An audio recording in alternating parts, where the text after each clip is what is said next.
ঠাকুর, মা ও স্বামীজির চরণে প্রণাম জানিয়ে শুরু করছি স্বামী লোকেশ্বরানন্দ কর্তৃক সম্পাদিত Ramakrishna mission institute of culture, Golpark থেকে প্রকাশিত শতরূপে সারদা।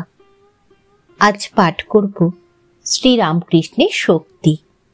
লিখেছেন স্বামী অপূর্বানন্দ মহারাজ, অধ্যক্ষ শ্রী রামকৃষ্ণ অদ্বৈত আশ্রম, বারাণসী। পাঠ করছি শ্রী রামকৃষ্ণের শক্তি, প্রথম পর্ব। রামকৃষ্ণদেবের এবার ঐশ্বর্যবিহীন লীলা।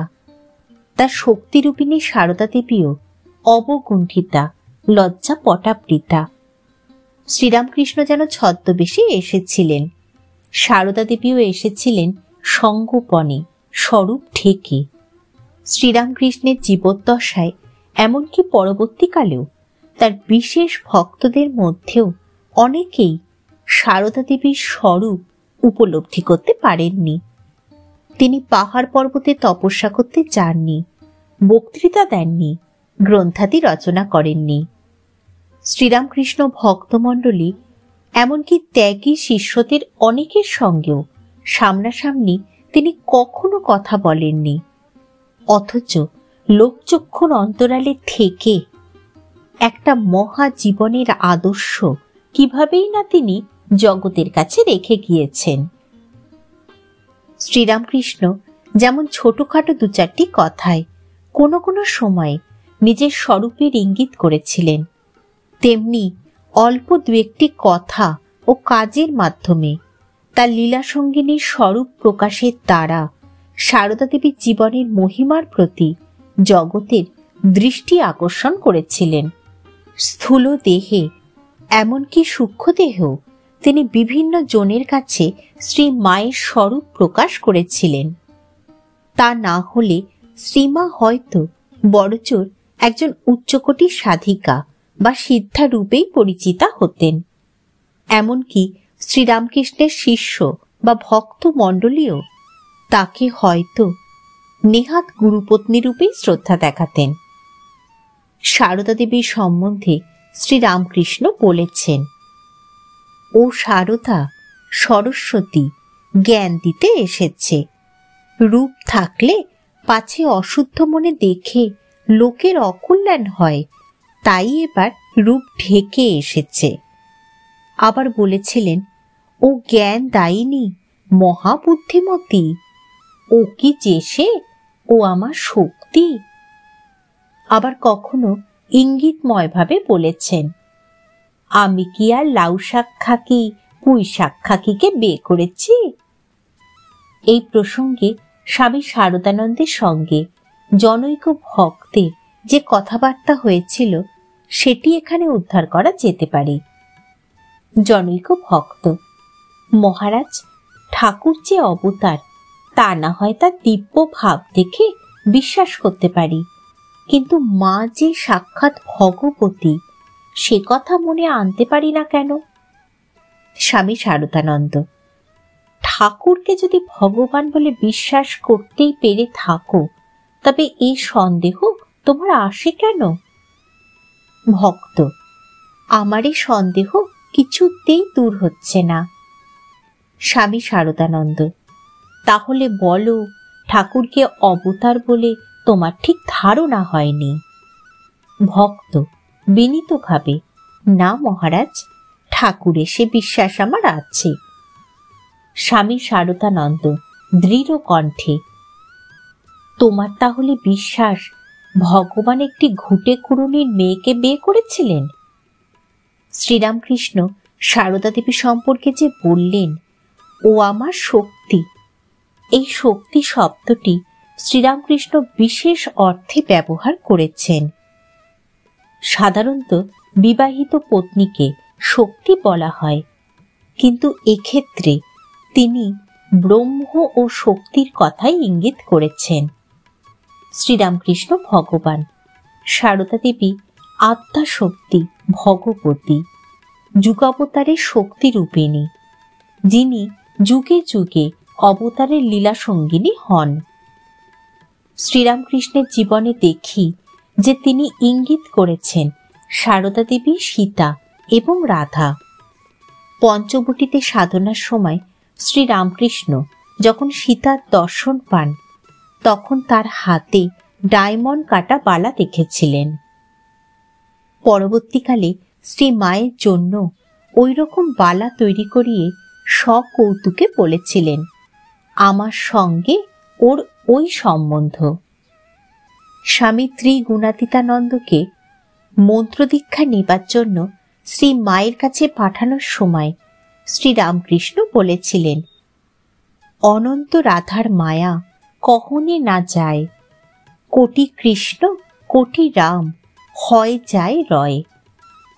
এখানে শ্রীরামকৃষ্ণ স্পষ্টতই নিজেকে কৃষ্ণ এবং রাম এবং সারদা দেবীকে রাধা এবং সীতা বলে নির্দেশ করেছেন। আরও লক্ষণীয় যে শ্রীরামকৃষ্ণ এখানে সারদা দেবীকে তার নিজের চেয়েও উঁচু আসনে স্থাপন করলেন। ঈশ্বরের মত্তলীলার সনাতন রীতি হল এই যে যখনই ঈশ্বর আসেন সঙ্গে সঙ্গে আসতে হয় তার শক্তিকেও। এদের মধ্যে যে সম্পর্ক তা এক জন্মের নয়, জন্ম জন্মান্তরের। কারণ অগ্নি এবং তার দাহিকা শক্তির মতোই তারা অচ্ছেদ্য, অবিভাজ্য। তাই দেখি শ্রীরামকৃষ্ণ এবং সারদা দেবী পরস্পরের দ্বারা জীবন সঙ্গী রূপে নির্বাচিত। যুবক গদাধরের জন্য বহু চেষ্টাতেও যখন মনোমত পাত্রীর সন্ধান পাওয়া যাচ্ছিল না, তখন ভাবাবিষ্ট হয়ে গদাধর একদিন তার অভিভাবকদের বললেন, অন্যত্র অনুসন্ধান করা বৃথা, জয়রামবাটি রামচন্দ্র মুখুজ্জের বাড়িতে দেখো গে, বিয়ের কোণে সেখানে কুটো বাঁধা হয়ে রাখা আছে।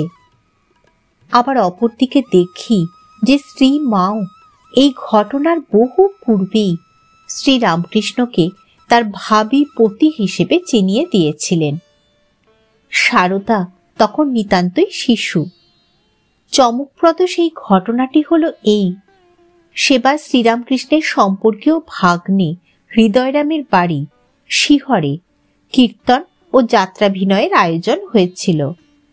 ওই উপলক্ষে গদাধর শিহরে আসেন এবং আসরে বসে কীর্তন ও যাত্রাগান শুনতে শুনতে সমাধিস্থ হয়ে পড়েন। পার্শ্ববর্তী গ্রামে বহু নরনারীর সঙ্গে শ্যামাসুন্দরীও শাহরুখকে নিয়ে তার পিত্রালয় শিহরে হৃদয়ের বাড়িতে এসেছেন কীর্তন শুনতে। কীর্তনের আসর ভেঙে যাবার পরে জনৈকা প্রতিবেশিনী সারদাকে কোলে নিয়ে রঙ্গ করে জিজ্ঞাসা করলেন, এই যে এত লোক এখানে রয়েছে, এদের মধ্যে কাকে তোর বিয়ে করতে সাজ্জায়? তৎক্ষণাৎ শিশু সারদা দু হাত তুলে অদূরে উপবিষ্ট তরুণ গদাধরকে দেখিয়ে দিলেন। এইভাবে যেদিন সারদামণি স্বয়ংবরা হয়েছিলেন সেদিন তার বিবাহ শব্দের তাৎপর্য বোধ ছিল না। গদাধর কামারপুকুরে এসেছেন। জয়রামবাটি হতে সারদাকেও আনা হলো। তিনি তখন 14 বছরের কিশোরী। গদাধরকে কেন্দ্র করে কামারপুকুরে আনন্দ মেলা বসেছে। অনেক রাত পর্যন্ত পাড়ার মেয়েদের কাছে গদাধর কত ঈশ্বরীয় প্রসঙ্গ করছেন। সারদা দেবী শুনতে শুনতে হয়তো অকাতরে ঘুমিয়ে পড়েছেন। তা দেখে মেয়েরা তাকে তুলতে যেত, বলতো, এমন কথাগুলি শুনলে না ঘুমিয়ে পড়ল। গদাধর তুলতে বারণ করে বলতেন, না গো না, ওকে তুলো না, ও কি সাধে ঘুমোচ্ছে? এসব কথা শুনলে ও এখানে থাকবে না, চা দৌড় মারবে। নিজের স্বরূপ তত্ত্ব শুনলে সারদা দেবী একেবারে স্বরূপে লীন হয়ে যাবেন। জাগতিক সম্বন্ধে সারদা দেবী তার বিবাহিতা পত্নী, কিন্তু এটাই তো তার আসল পরিচয় নয়। শ্রীরামকৃষ্ণই জানতেন সেই স্বরূপের পরিচয়। পরম ঈশ্বরী জগন্মাতাই স্বয়ং মানবী রূপে সারদা দেবীর শরীর অবলম্বনে এসেছিলেন শ্রীরামকৃষ্ণের লীলা সঙ্গিনী রূপে এ জগতে। সারদা দেবীর একজন প্রখ্যাত জীবনীকার এই প্রসঙ্গে মন্তব্য করেছেন, ঠাকুর এই কথাগুলি কি অর্থে বলিয়াছিলেন তিনি জানেন। হয়তো তিনি এইরূপ আভাস দিয়াছিলেন যে শ্রী মায়ের মন স্বভাবতই এরূপ ঊর্ধ্বগামী যে নর লীলার উপযোগী পরিবেশ রচনার পূর্বে ঈদৃশ উচ্চ তত্ত্ব কর্ণগোচর হইলে মায়াবলম্বনে স্বকার্য সাধনের পূর্বেই তিনি এমন গভীর সমাধি নিমগ্ন হইয়া পড়িতে পারেন যে লীলা বিগ্রহ ধারণই ব্যর্থ হইয়া যাইবে।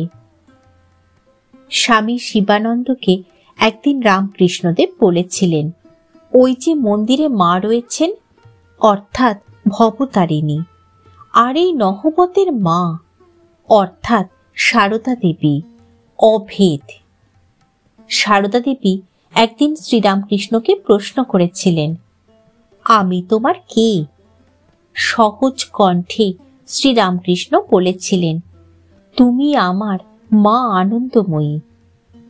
অন্য একদিন শ্রী মা শ্রীরামকৃষ্ণকে জিজ্ঞাসা করেছিলেন, আমাকে তোমার কি বলে মনে হয়? শ্রীরামকৃষ্ণ জবাব দিলেন, যে মা মন্দিরে আছেন তিনি এ শরীরে জন্ম দিয়েছেন ও এখন নহবতে বাস করছেন, আর তিনি এখন আমার পদসেবা করছেন। শ্রীরামকৃষ্ণের গর্ভধারিণী চন্দ্রমণি দেবী ওই সময় নহবতের দোতলায় বাস করছিলেন, একতলায় শ্রীমা থাকতেন। প্রসঙ্গটি উল্লেখ করে শ্রী মায়ের মন্ত্র শিষ্য ও রামকৃষ্ণ মঠ ও রামকৃষ্ণ মিশনের অষ্টম অধ্যক্ষ স্বামী বিশুদ্ধানন্দ পরবর্তীকালে মন্তব্য করেছিলেন, তাহলে শ্রী শ্রী মাকে ঠাকুর কোন দৃষ্টিতে দেখছেন? আমার মনে হয় তিন রকম ভাবে। শিষ্যারূপে উপদেশ করছেন, পতিব্রতা রূপে পদসেবার অধিকার দিয়েছেন এবং সাক্ষাৎ জগদীশ্বরী রূপে পূজা করছেন। শ্রী শ্রী মাও তাকে পতি, গুরু এবং ইষ্টরূপে সেবা পূজা করেছেন। শ্রীরামকৃষ্ণ ও সারদা দেবী যখন দক্ষিণেশ্বরে একত্র বাস করতেন, সেই প্রসঙ্গে শ্রীমা বলতেন, সে যে কি অপূর্ব দিব্য ভাবে থাকতেন তা বলে বোঝাবার নয়। কখনো ভাবের ঘোরে কত কি কথা, কখনো হাসি, কখনো কান্না, কখনো একেবারে সমাধিতে স্থির হয়ে যাওয়া, এই রকম সমস্ত রাত। সে কি এক আবির্ভাব আবেশ! দেখে ভয়ে আমার সর্বশরীর কাঁপত, আর ভাবতুম কখন রাতটা পোহাবে। ভাব সমাধির কথা তখন তো কিছু বুঝি না। একদিন তার আর সমাধি ভাঙে না দেখে ভয়ে কেটে কেটে হৃদয়কে ডেকে পাঠালুম। সে এসে কানে নাম শোনাতে শোনাতে তবে কতক্ষণ পরে তার চৈতন্য হয়। তারপর ওই রূপে ভয়ে কষ্ট পাই দেখে তিনি নিজে শিখিয়ে দিলেন, এই রকম ভাব দেখলে এই নাম শোনাবে, এই রকম ভাব দেখলে এই বীজ শোনাবে। তখন আর তত ভয় হতো না। ওইসব শোনালেই তার আবার হুঁশ হতো। শুধু যে শ্রীরামকৃষ্ণের মনই ঊর্ধ্বলোকে বিচরণ করত তাই নয়, সারদা দেবীর মনও অনুরূপভাবে দেহাতীত ভূমিতে অবস্থান করত। শ্রীরামকৃষ্ণ নিজেই এই সম্পর্কে আলোকপাত করেছেন। বলেছেন যে তার মনে হতো তারা যেন দুজনেই মার সখী। দীর্ঘ 8 মাস কাল শ্রীরামকৃষ্ণ সারদা দেবীকে অতি নিকটে রেখেও তার মধ্যে বিন্দু মাত্র দেহবুদ্ধির প্রকাশ দেখতে পাননি। পরবর্তীকালে তিনি এই জাহ্নবী সদৃশা পবিত্রতা স্বরূপিণীর মহিমার পরিচয় দিতে গিয়ে দ্ব্যর্থহীন ভাষায় বলতেন, ও যদি এত ভালো না হতো, আত্মহারা হয়ে তখন আমাকে আক্রমণ করত, তাহলে সংযমের বাঁধ ভেঙে দেহবুদ্ধি আসত কিনা কে বলতে পারে। স্বামী বিবেকানন্দ যাকে বলেছেন ত্যাগীশ্বর, যার ইন্দ্রিয় জয়ের অলৌকিক ইতিহাস প্রবাদ কাহিনীতে পরিণত হয়েছে, সেই শ্রীরামকৃষ্ণের এই উক্তি কতখানি তাৎপর্যপূর্ণ তা ব্যাখ্যার অপেক্ষা রাখে না। ঠাকুর, মা ও স্বামীজির চরণে প্রণাম নিবেদন করে শেষ করছি আজকের পাঠ। স্বামী অপূর্বানন্দ মহারাজ রচিত শ্রীরামকৃষ্ণের শক্তির প্রথম পর্ব।